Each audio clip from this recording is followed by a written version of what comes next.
Welcome to the Work, Wealth, and Travel podcast.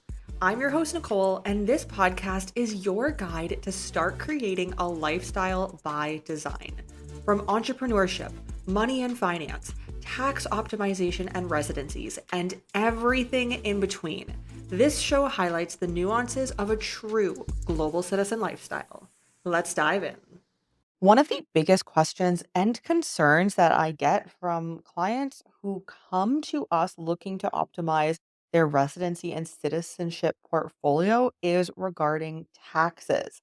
So, if you are a digital nomad, a global citizen, and you're really looking to relocate or travel the world part time or full time, but you have that location independence and you're not looking to stay in one country or in your home country, then taxes are a serious concern, especially when you're traveling the globe and you may be able to optimize your tax and pay as little as zero or even as low as 10% on your tax bill. So, if you're coming from a high taxing Western country, why are you potentially paying 20, 30, 40, even 50% plus in taxes? So, today we're going to dive into what some options could look like for you, along with the difference between residency, tax residency, and of course, citizenship.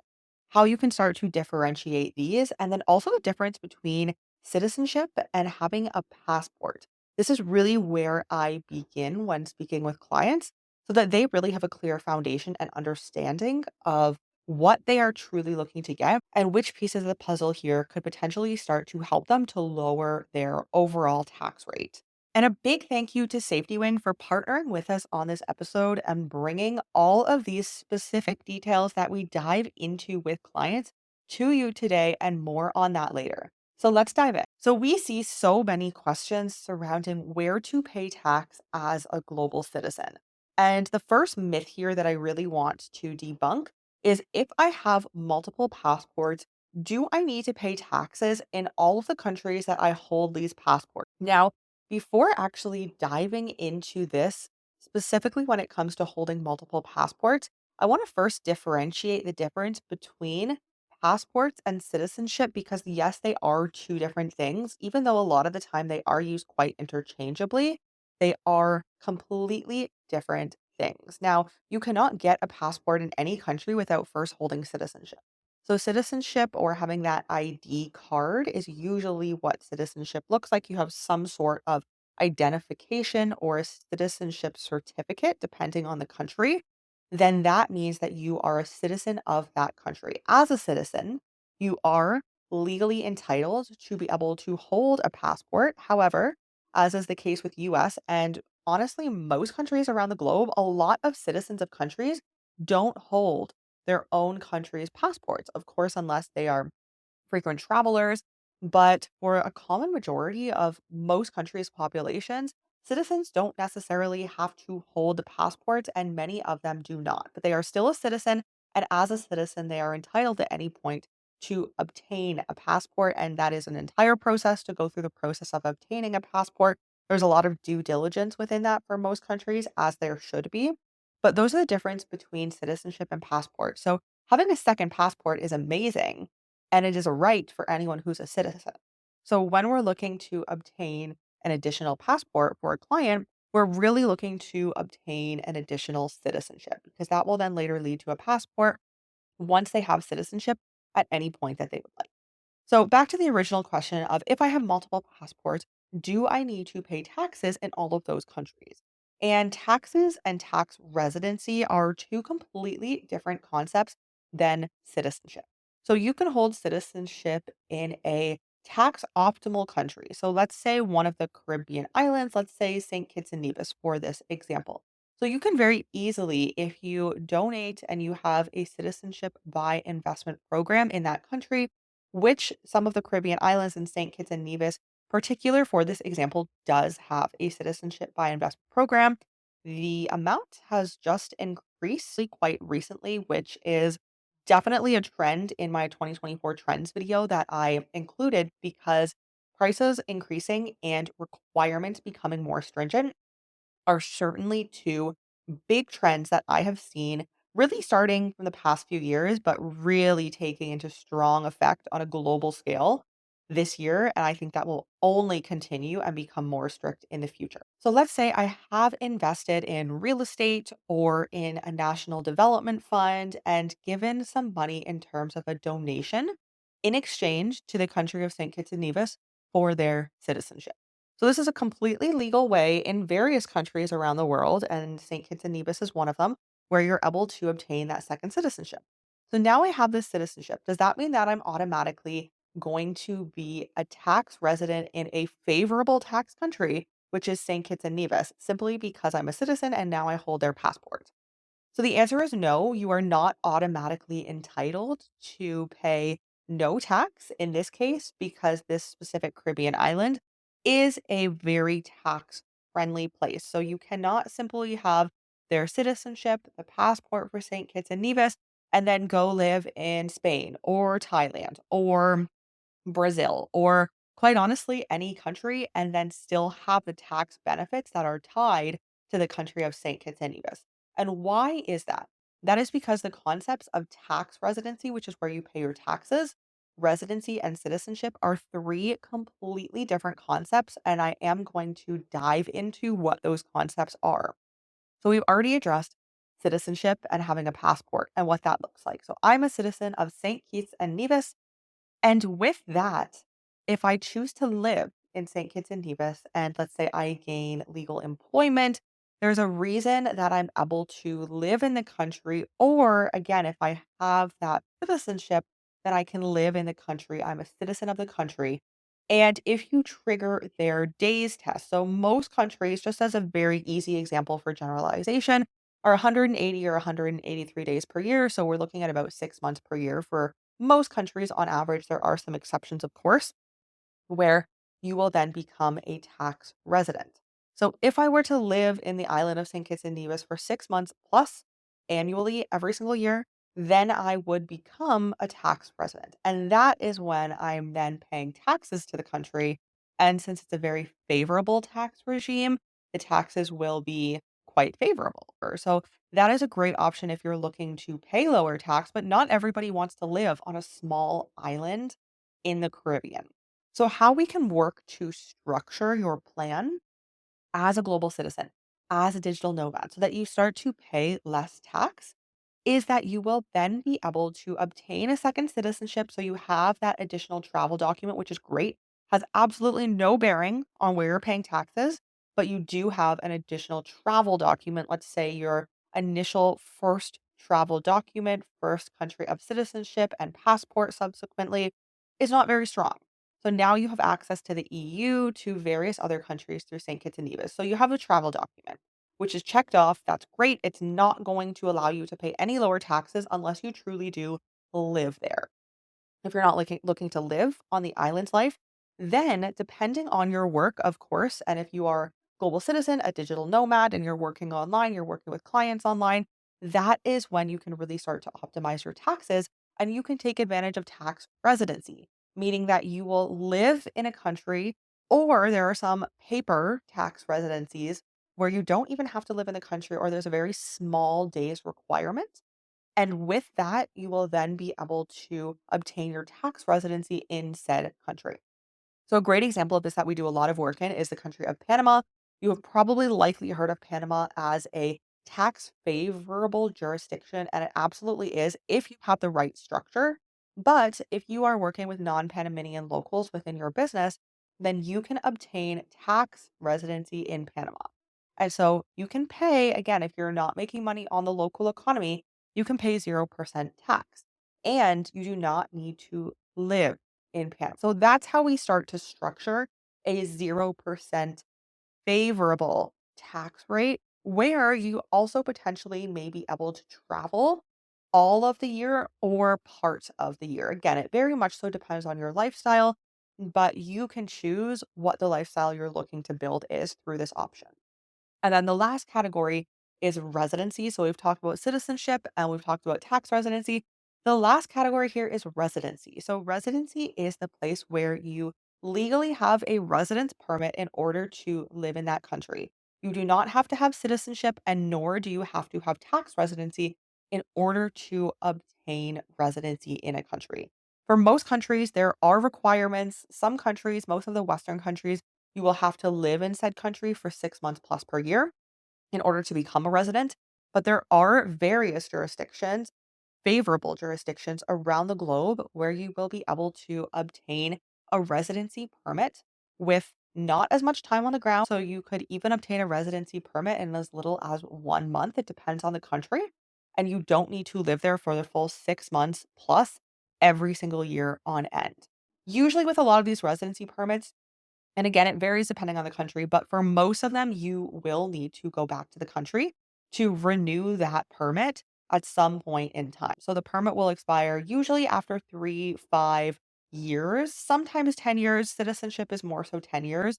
I usually see residency at around 3 to 5 years. You're going to have to go back to the country and then renew that. And that's typically for either a temporary or a permanent residency. So if you are really looking to structure your life in terms of being a digital nomad, a global citizen, then this is where we can start to have fun, play around with it, obtain additional citizenships and passports, residencies, so that yes, you can legally live and work in said country. And then also have one, and really one is the preferable amount that you want to have for tax residency that can optimize your taxes. As a global citizen and digital nomad, your safety is the most important and precious commodity that you have living this lifestyle. I personally could not walk for 3 months during my travels. No joke. I even had a wheelchair to explore my first time in Tokyo because I had such a serious knee injury. As a digital nomad, a global citizen, you never know when health issues arise during your travels. And usually they arise unexpectedly, just like how my knee gave out during a run. I've heard horror stories of hospitalizations for a mosquito bite, falling off of a hammock, and even more everyday travel medical stories that you would not expect to happen before embarking on your journey, whether it be for 6 months or for the rest of your life. Health coverage is a must. Trust me, something will happen on the road that you won't expect, so don't be unprepared. SafetyWing is a world renowned medical travel insurance company and the partner of today's episode. Regardless of the life that you live, SafetyWing has you covered. They offer comprehensive travel insurance called Nomad Insurance, which is a travel medical insurance for the unexpected when traveling outside of your home country. This plan also covers flight delays, lost baggage, trip interruptions, and medical emergencies.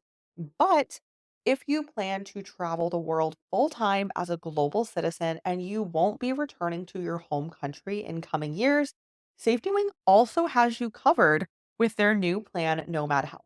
This is a global health insurance program that covers your medical needs worldwide, including in your home country.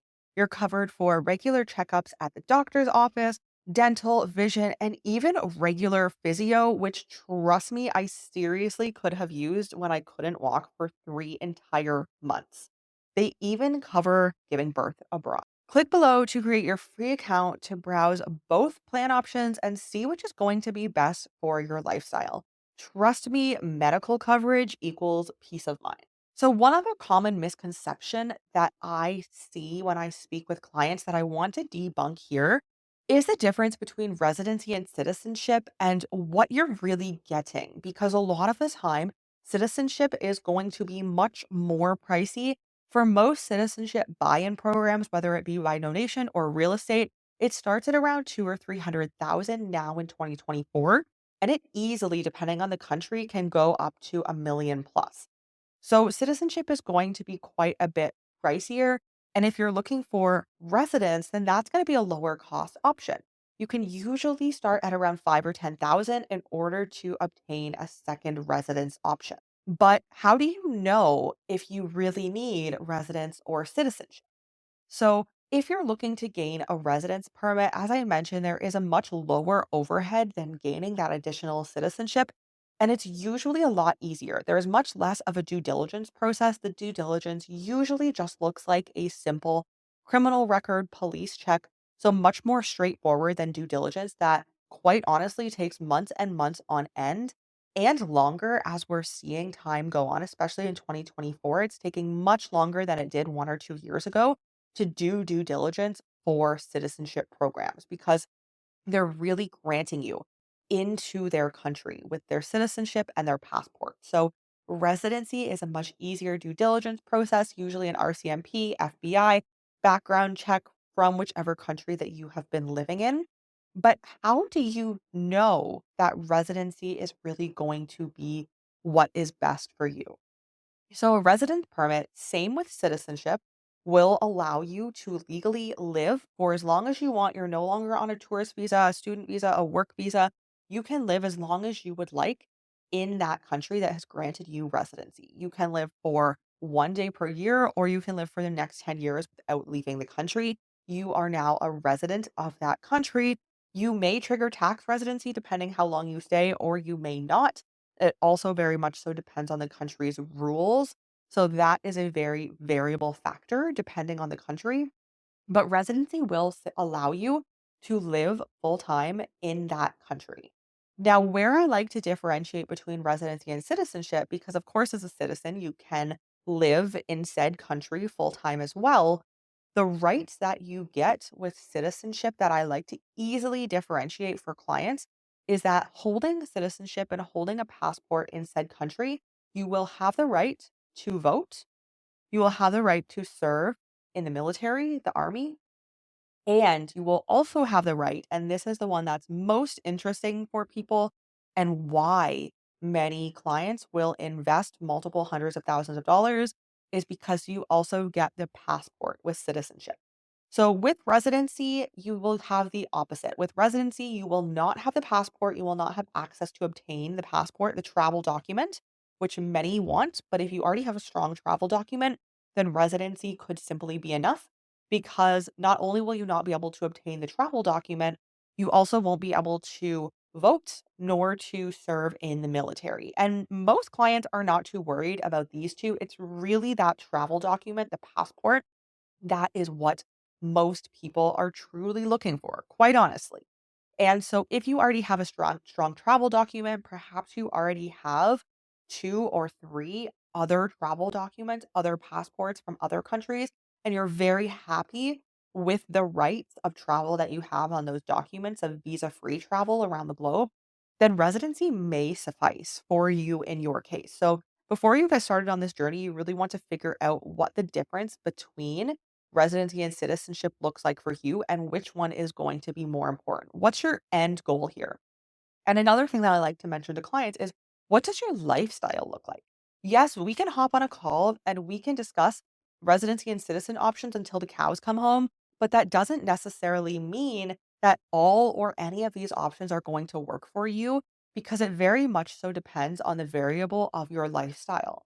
So we're not talking short term here, we're talking mid to long term where you want to know what does your employment or business outcome look like? Where are you going to be living, traveling? Are you going to have a family? What is your long-term life going to look like? Because it makes absolutely no sense to start working your way toward, let's say, permanent residency in a country that's of interest but you have a family that's in another country that cannot leave that country. And let's say you have a business that's in a city in said country and you physically cannot leave that business. So these are all of course very important considerations to start thinking about and to start lowering your taxes. So if you do have the ability to leave your home country, especially if it's a high taxing country where they want you to stay in the system, your Canada, Australia, New Zealand, the US is a completely different ball game, but we can dive into that in another episode. Then these are countries that are going to want to keep you in their systems. But if you're willing to relocate, then you can start to pay taxes in more favorable jurisdictions, just like the Panama example that I mentioned. Now, the last piece of the puzzle here is banking. And I'm very briefly just going to touch on banking because it looks different depending on every individual situation.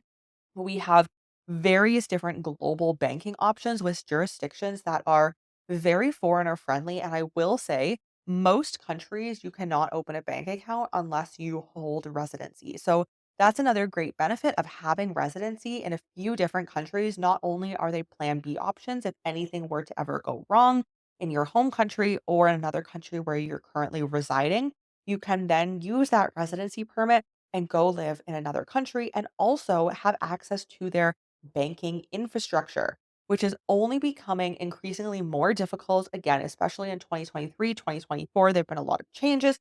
The OECD is really trying to make banking and also paying low tax a lot more difficult and shifting those profits globally. But it is still an option in specific jurisdictions around the globe. As you know, if you listen to this show, I have 10 plus bank accounts in different countries around the globe. And this is so important for me for diversification.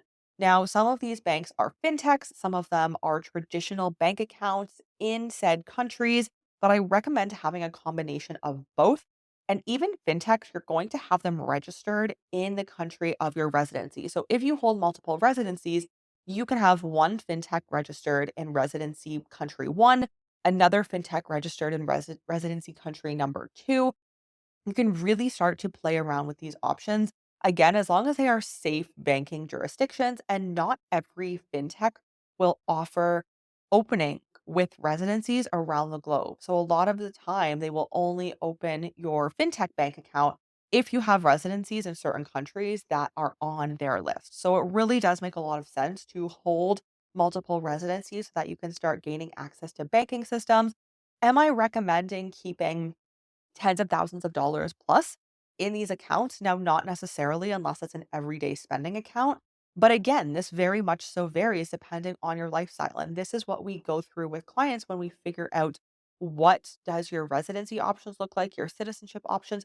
And then from there, based on that, we determine what are some banking options that we can then assist with. If you're becoming nomadic, you're not going to be using your home country's banking system anymore. You're going to become a non resident. You're going to be optimizing your taxes. Okay, banking in your home country is no longer something that's going to be feasible for you in most countries. In the US, this looks very different. But in the US, a lot of this looks very different because you're always tied to their system, unfortunately. So we really start going through the process of what do these banking options look like for you? Where is it safe to keep money? And also, where can you start investing some of this money?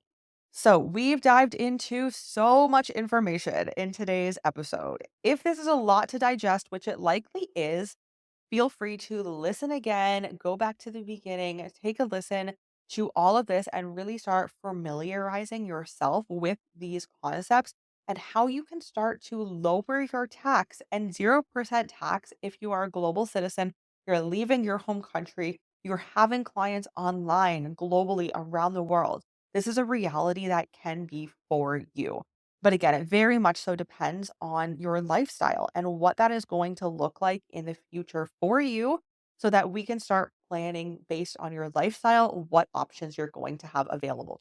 If you're a digital nomad, stay safe on your travels. Don't forget to get travel medical insurance, whether you're hitting the road for 6 months or potentially for the rest of your life. You don't want to end up in the same situation as me. I highly recommend today's partner, which is Safety Wing, and their link is down below. You can sign up for a free account and then have access. You've just listened to the Work, Wealth, and Travel podcast. If anything from this episode resonated with you, I'd appreciate if you share this podcast on your socials. And of course, be sure to tag us at Work, Wealth, and Travel. And don't forget to leave a review on your favorite podcast platform. Thank you for joining us on this global citizen journey, and we'll see you in the next episode. Access to their medical insurance whenever you are ready to depart on your travel. Thank you for joining me in yet another episode of the Work, Wealth, and Travel podcast, and I'll see you in next week's episode.